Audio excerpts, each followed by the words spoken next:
Kalau ibadahnya kalah kita. Ibu ini tidak hanya melakukan wajibnya, tapi juga melakukan sunnahnya, wiridnya, tahajudnya, bahkan puasanya. Semua dilakukan. Ibu ini jago banget kalau bab ibadah. Bahkan setiap harinya ngaji. Tidak pernah dia lewatkan untuk tidak ngaji dalam sehari. Kita belum tentu seperti itu. Tapi itu tidak merubah hidupnya.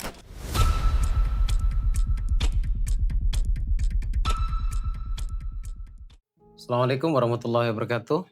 Selamat pagi, siang, dan malam kapanpun dimanapun Anda menyaksikan video ini. Kali ini saya ingin cerita salah satu peserta atau pengalaman salah satu peserta yang ikut acara bootcamp kemarin tanggal 3, 4, dan 5. Kemudian dia menyatakan untuk extend mengambil sesi privat selama 2 hari, tanggal 6 dan tanggal 7-nya.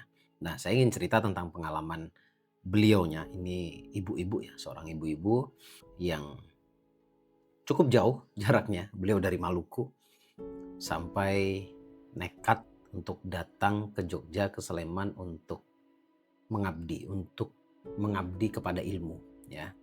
Untuk melakukan kewajiban yang sangat penting dalam hidupnya, yaitu menuntut ilmu. Dia menemukan banyak hal di dalam setiap yang saya sampaikan. Ada banyak yang sinkron, ada banyak yang terjadi dalam hidupnya, tapi tetap membuat dia bingung. Sampai akhirnya dia memutuskan untuk mengambil sesi privat untuk mendapatkan kejelasan yang lengkap. Nah, sekali lagi ini ibu-ibu berumur 57 tahun dari pulau yang cukup jauh. Tapi dia merasa tidak sia-sia ketemu saya dan sangat-sangat berharap saya bisa datang ke Maluku. Ya, saya harap suatu saat saya bisa main-main ke sana untuk bertemu keluarganya ya. Halo Ibu, saya nggak sebut nama Ibu ya di sini ya. Karena ini cukup private. Nah, sekali lagi ini umur 57 tahun di mana umur 50 ke atas, bahkan 40 ke atas itu saya sangat tahu persis dogma yang paling umum melekat di dalam hatinya itu apa.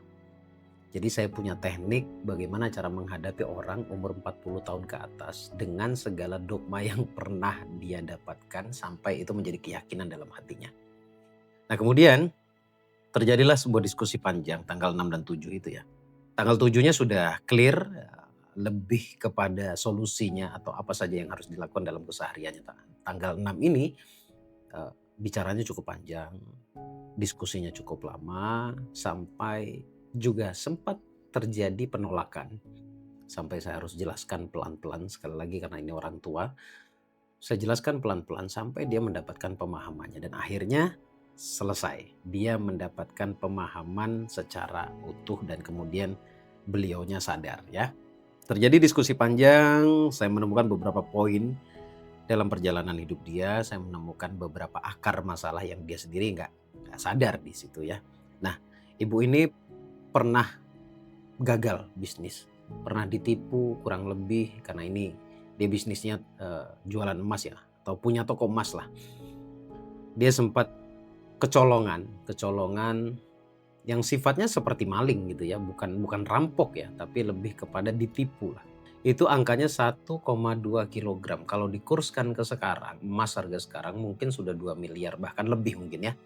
Nah, selain itu juga, setelah itu beliau juga mengalami hal yang mirip tapi bukan emas, tapi lebih kepada tanah. Tapi judulnya juga ditipu. Nah, selain itu, beliau juga cerita bahwa ternyata beliau itu sebenarnya yang katanya tidak ada masalah, ternyata ada sebuah masalah. Contohnya apa? Dia punya luka kepada orang tuanya. Lukanya adalah karena dia melihat ibunya yang bekerja keras. Yang berperan di dalam rumah tangga itu adalah ibunya. Yang bekerja ibunya. Kemudian ternyata dia juga mengalami hal yang sama. Dia dapat suami, menikah ya di zamannya. Menikah karena suaminya sudah meninggal di tahun 2004 kalau nggak salah ceritanya ya. Nah, dia pun menjadi sosok perempuan yang bekerja keras. Sama persis seperti ibunya. Di mana dia yang mencukupi kebutuhan keluarga. Dan hebatnya lagi, saya katakan hebatnya ini ya. Dan ibu ini punya anak 2, kebetulan perempuan semua. Dan dua-duanya juga tipenya sama. Perempuan yang bekerja keras yang mencukupi kebutuhan keluarganya. Mungkin Anda menganggapnya itu umum, wajar itu ya. Tapi anehnya suami dari 2 anak ini, itu karakternya mirip dengan ayahnya, bahkan mirip dengan ayah sambungnya. Oke, ayah sambungnya maksudnya ibu ini menikah lagi. Clear ya sampai di sini ya? Nah, setelah itu terjadilah sebuah rentetan permasalahan yang begitu jelas. Ya, begitu jelas. Ada banyak kejadian yang mirip di sini. Ada banyak kejadian yang sama di sini. Seperti yang kita ketahui bersama bahwa tidak ada yang terjadi kebetulan. Saya rasa Anda sampai di sini aja ngerasa, kok bisa ya? Ya emang bisa saja. Bisa saja terjadi seperti itu dan tidak menutup kemungkinan itu akan terjadi ke Anda kalau Anda nggak sadar. Kalau Anda nggak sadar. Kalau contoh umumnya, bercerai yang paling mudah lah ya. Atau gagal bisnis, kita ambil bercerai dulu. Bercerai, biasanya nanti anaknya bercerai. Kalau ada orang tua bercerai, anaknya juga bercerai.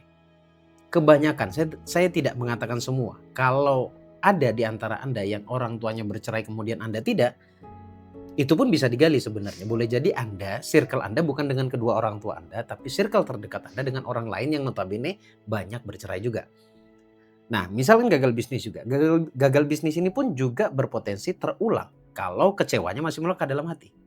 Mungkin Anda ada yang mengalami 1 kali gagal, nggak tahu kenapa proses perjalanan hidup lagi, gagal lagi, bisnis lagi, gagal lagi, dan seterusnya.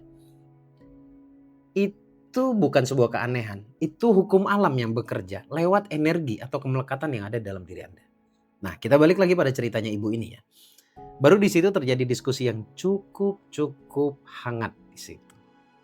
Walaupun saya belum jelaskan, tapi dia ngerasa aneh. Iya ya, kenapa kok terjadi berulang ya? Dan bahkan dia punya hutang sampai 800 juta itu karena memang orang tuanya dulu juga punya hutang.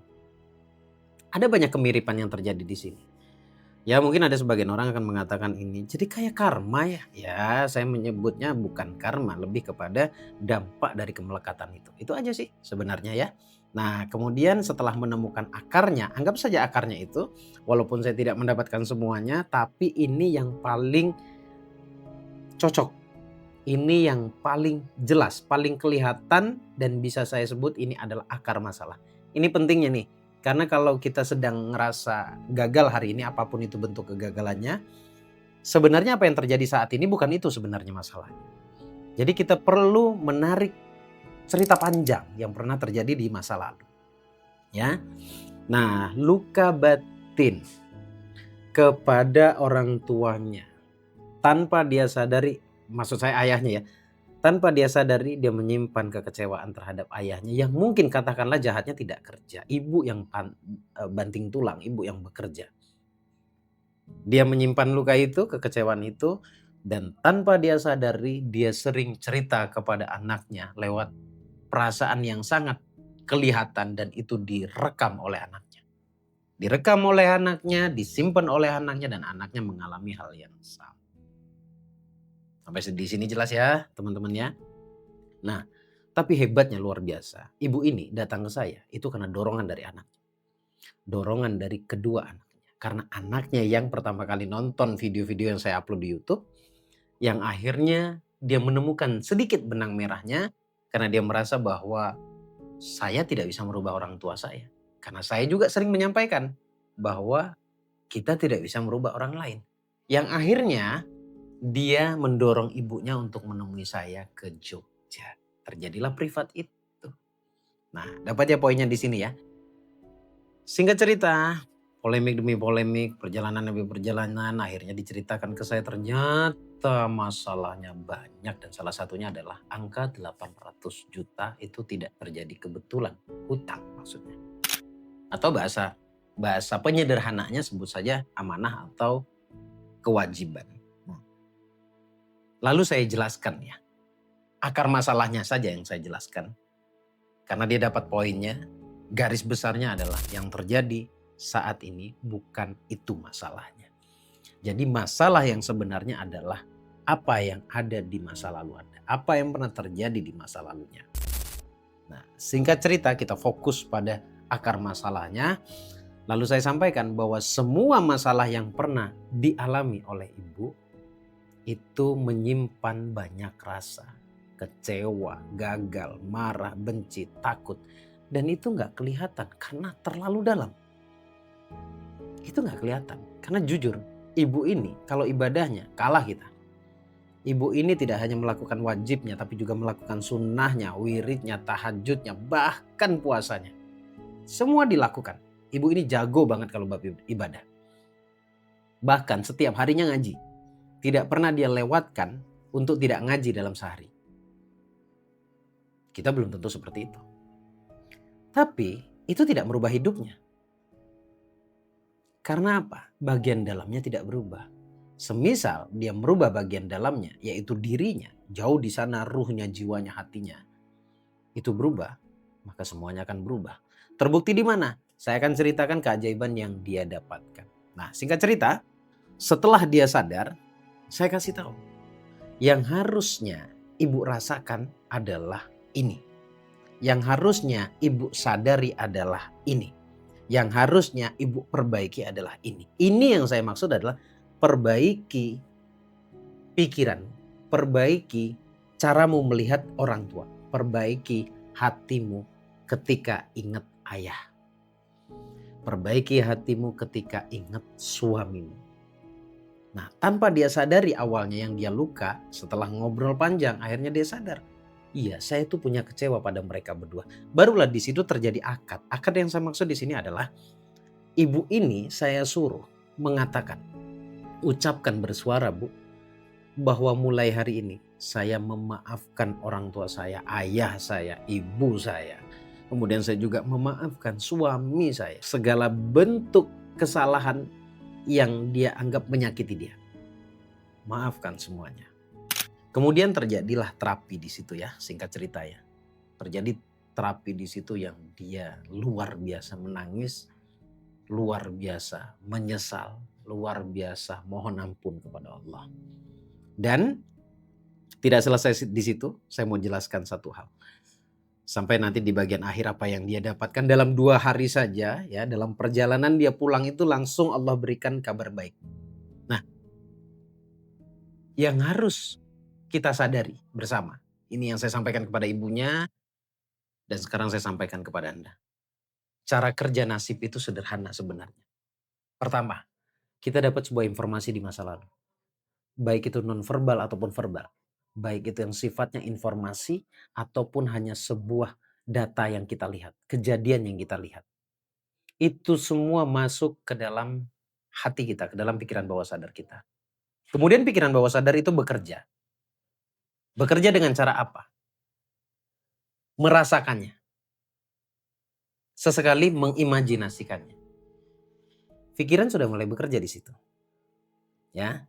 Nah, setelah pikiran itu bekerja, entah kenapa alam itu seperti mempertemukan pelan-pelan dengan apapun itu yang Anda pikirkan dan rasakan tadi.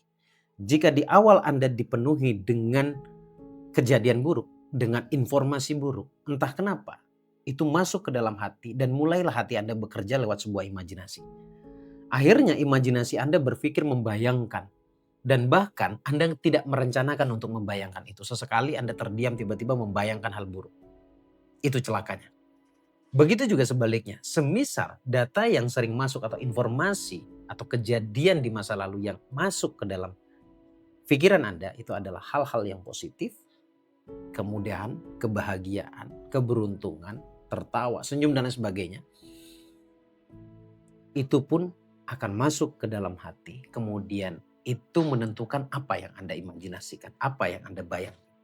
Dan akhirnya entah kenapa Anda seperti terkoneksi pada apa yang Anda pikirkan tadi. Kalau baik ya baik, kalau buruk ya buruk. Anda terhubung saja, bahkan Anda tidak sadar di situ. Nah, akhirnya Anda menganggap, sekali waktu Anda menganggap apa yang Anda imajinasikan itu realita. Inilah yang menjadi ilmu yang dicari banyak orang.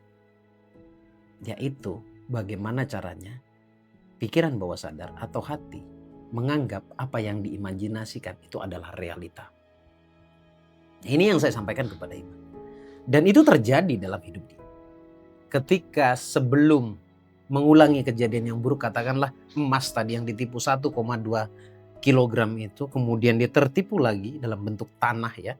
Dia beli tanah tapi nyatanya sampai hari ini uang sudah masuk, yang punya tanah itu nggak mau pergi dari tanah tersebut, dari rumah tersebut. Nah itu yang terjadi. Pengulangan. Dan sebelum ada pengulangan, sebelum menuju pengulangan ini, di pertengahan dia sempat mengimajinasikan hal buruk dan dia menganggap seolah-olah itu terjadi. Ya inilah yang disebut visualisasi mungkin ya. Nah akhirnya semua chaos itu terjadi. Maka saya katakan ke ibu ini dan ke Anda sekarang, lihat yang baik, pikir yang baik, dengarkan yang baik. Karena itu akan membentuk menjadi realitas dalam kehidupanmu di masa yang akan datang. Nah ibu ini merekam dan benar-benar mencatat apa yang saya sampaikan. Kalau Anda sering, mulai dari sekarang ya, melihat uang, bahagia, senang, berterima kasih, bersyukur terhadap pengalaman hidup Anda, apapun yang Anda dapatkan, maka Anda pasti akan mendapatkan atau apa yang Anda lihat itu suatu saat akan membentuk menjadi sebuah realitas yang baik. Keajaiban yang terjadi setelah privat tanggal 6 dan 7, bahkan dia belum sampai karena dia dari Sleman, dari Jogja itu harus berangkat ke Jakarta karena bisnis ya. Belum sampai di Jakarta, dia update dapat rezeki tiba-tiba dari jalan yang tidak pernah diduga. Wa yarzuqhu min haitsu la yahtasib.